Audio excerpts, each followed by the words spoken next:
Sumayyaan eessatti baddee akkasumas Sa'idoon eessatti badee hundi isaanii yoo adda faca'anii jiru maalirra jiru quba qabdaayii dawwalaaf jirtaayii naan jettanii turtanii keessanii dhuftanii na gaafattanii koomentii jalatti illee na gaafattanii jirtu jechuudha.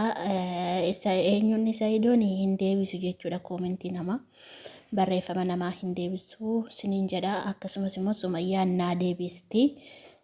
Sumayyaan waan jettu rakkoon tokko yoo hin jiru bakkuma duraanii jirti malee ammallee walitti hin deebine jaarsolii wayis dhaqanii walitti hin araarsine ammallee furmaati tokko yoo hin argamne jechuudha. Hawaas gaafadheen ture hawaanis naannoo sanaa deemtee jirti baate isheenillee iddoo biraadhaa mana kireeffattee jirti jechuudha. Hundi isaanii adda faffaca'anii jiru. Malee hagammaatti homa waan hin dhagaye tokkollee hin qabu jechuudha. Asirraan deebisniif ta'uu danda'a maaliif koomentii jalatti dawwalii gaafadhu ati taasofta miti keessaa walitti dubbattu miti deemiitii gaafadhu naan jettanii koomentii jalatti naa barreessitanii akkasumas keessaanii dhuftanii eessa jirti Sumayyaan maalirra geessee Sa'idoon akkamii jedhanii dubbachaa jiru jechuudha. Uummanni dhugaa dubbachuu fi isa Sa'idoon dhukkubsatee isa Sa'idoon akkasittiin viidiyoolee dalaguu dadhabee taa'urraa Sumayyaa iyyaafatu jechuudha. Sa'idoon maalirra jira fayyeera akkam ta'ee jedhee namni gaafate tokko hin jiru dhugaa rabbii. Sumayyaa mayyaafachaa jiru jechuudha. Akkuma Sumayyaa jaalladhu hundumtillee Sumayyaa jaallata jechuudha. Sumayyaan dubartii qallaalii yookaan immoo dubartii hin taane miti. Dubartii cimtuu dubartii jabduudha jechuudha. Barumsayyuu hundayyuu isheerraa argachuu dandeessu akkasumas immoo bakka isheen dubartii cimtuu dubartii jaallatamtuu jechuudha nama birattillee amalli isheellee waan hundumti isheellee jechuudha. Sumayyaan hedduu namatti tolti jechuudha. Namni amma miidiyaa kanarraa dhaadatee namni miidiyaa hojjetu kun of jajabeettanii namumti sabiskiraabiinsaa 10,000 darbee jennaani asii gara tiktookii kana ammoo 100,000 darbee jennaani namni nagaas hin gaafatu hin bobboona namaallee hin deebisu. Isheen nama akkasii miti keessaan naqee dubbisee jennaani na beetti na daawwatti hundi isaanii na daawwatu argitanii jirtu. Sa'idoon koomentii dhufee na barreessee ture guyyaa tokko hundi isaaniiyyuu na beeku na daawwatu jechuudha. Namni yuutuubii qaba hundumtiyyuu yuutuubii waan naqeerra bu'uu fi numa dhufee si daawwataa jechuudha. Yuutuubiin si gargaaree beeksisii godheennaani numa dhufanii si daawwatu jechuudha. Kanatti walbeena duraaniyyuu immoo Sa'idoo wajjin walbeena wal dubbifna garuu amma na dubbisaa hin jiru jechuudha. Cal jedhee jira maaliif ofiisaatti dhukkubsatee jira waan ta'eef koomentii namaa hin deebisu barreeffama namaa hin deebisu. Sumayyaan immoo naa deebistii jechuudha. Ani badaa hagas mara hin beeku. Zim jedhee makkan fayyaa keetii jirtaa maalirra jirtaa jajjabaattaa fooyyee qabdaa hin jedheen hin gaafadha garuu sagalee siyaasarra baasuu hin barbaanne. Akkasumas immoo hawaas gaafadheen ture isheenis nagaadha homaa tokkoyyuu rakkoon hin jiru jettee garuu rakkina hin qaban garuu walitti hin araaramne ammallee jaarsoliin namumti dhaqee walitti araarsuudhaaf illee tattaaffii godhee hin jiru. Akkuma beektan Sumayyaan lookeeshinii ishee cufattee jirti. Lookeeshinii sila namni iimeelii qabu bakka feete jiraattee iimeeliidhaan miidiyaarra jirta taanaan iimeelii silkii keessa jiru koomentii ittiin nama barreessitu kana jechuudha. Ittiin bakka jirtu qabamuu dandeessaa jechuudha. Yoo hin cufatanii yoo beekanii cufatan immoo argamuu hin danda'u jechuudha. Malee utuu banaa ta'eeti hin argamti hin naqee fudhata jechuudha Sa'idoon. Malee ammaatti walitti hin araaramne akkanumatti jiru rabbii walitti isaan araarsu malee ani hin beeku dhugaa rabbii baay'ee rakkoo ta'e baay'ee yaaddoo ta'e jechuudha. Nuti akka kootti baay'een jaalladha ijoollee baay'eenis akka Sumayyaa jaallatan nan beeka jechuudha koomentii jalatti. Rabbiin nagaa buusuu warroonni jechoota garaagaraa waan adda addaa Sumayyaadhaan jettanii dabbara dhugaa rabbi hin dabbara. Maaliif nama namummaa isaatiin jaalladhaa malee zarinnatiidhaan akkasumas immoo bifaan gandummaan waan adda addaatiin naman qoodinaa jechuudha. Namni hagam biyya lafaa kanarra yookaan immoo duuniyaa kanarra jiraatuuf wal jibbaa wal xiqqeessaa kana yaada keessan keessaa baasaa keessattuu warroonni yuutuubii daladdanii zarinnatii keessaa bahaa jechuudha. Maaliif amma naani ijoolleen amaaraa dhufanii na daawwatu ani dhaqeef hin daawwadhaa mana koosiin dhufu ani mana isaanii nannaqa dhimma hin qabu bakka dhugaa rabbi dhimma hin qabu.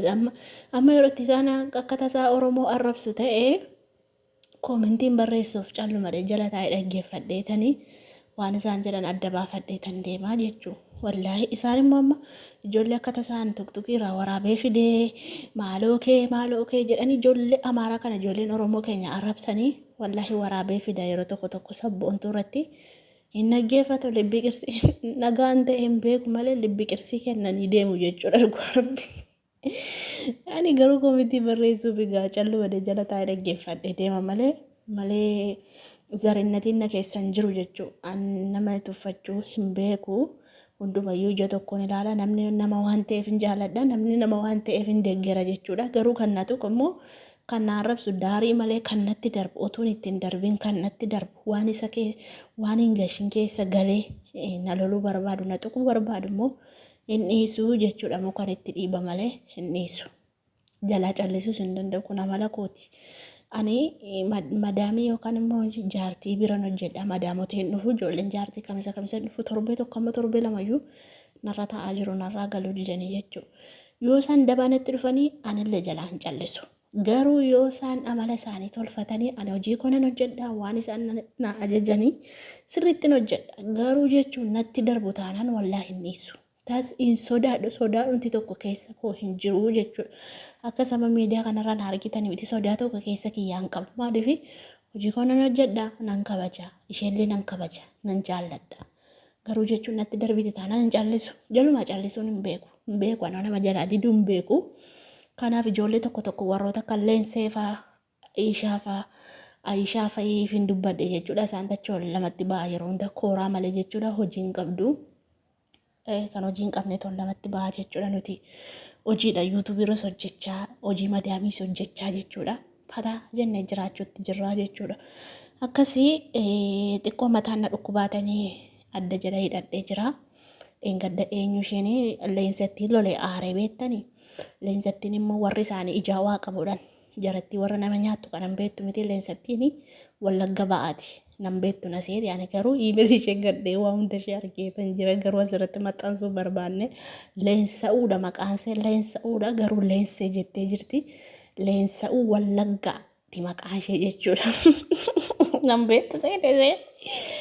Ana quba keessee jechuudha abidda quba keessee sabboontuu tutteennaani abidda quba keessee saniif jarattiitu na nyaate Leensattii fa'aa Aashaattii fa'aa na nyaate keessattuu Aashaa miti Leensattiin na nyaate jechuudha. Sanuu maqaa waaqayyoo jettee achirratti banattee jirti jechuudha. Maqaa waaqayyoo waamti isheen akkasii warra budaan akkasii maqaa waaqayyoo maalitti waamti deemaa wanni bira dhaqaa raajii masaratiin bira dhaqaa seexana si keessa jiru sin keessaa baasu Leensee fa'aa kana. Budittii kana nama nyaatti ijaajjeetti qaxii nama kutti dhugaa rabbii. Baqadhaas bakka hundumaa bakka deemtutti Leensaan suni koomintii magaarii namaan barreessitu koomintii warra akkasii bar ijarraa beeksisa. Warra akkasii ijara kana warra nama nyaatu kana ijarraa beeksisa bar dhugaa.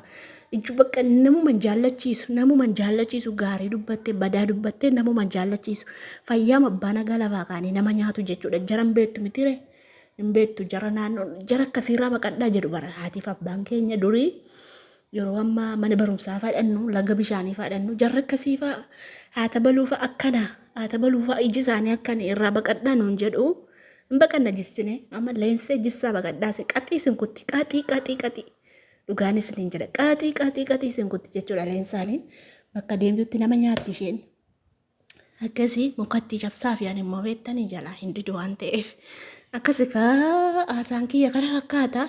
Warroonni kaan dhugaa nagaa qabdu uummata namaaf yaaduutu jira bar dhugaa rabbii galatoomaa isin ulfina argadhaa barabaraani rabbiin isin haa jiraachisu. Warra akkasii immoo rabbiin umrii isaanii haa gabaabsu bakka jiranitti gammachuun argin gadda malee jechuudha.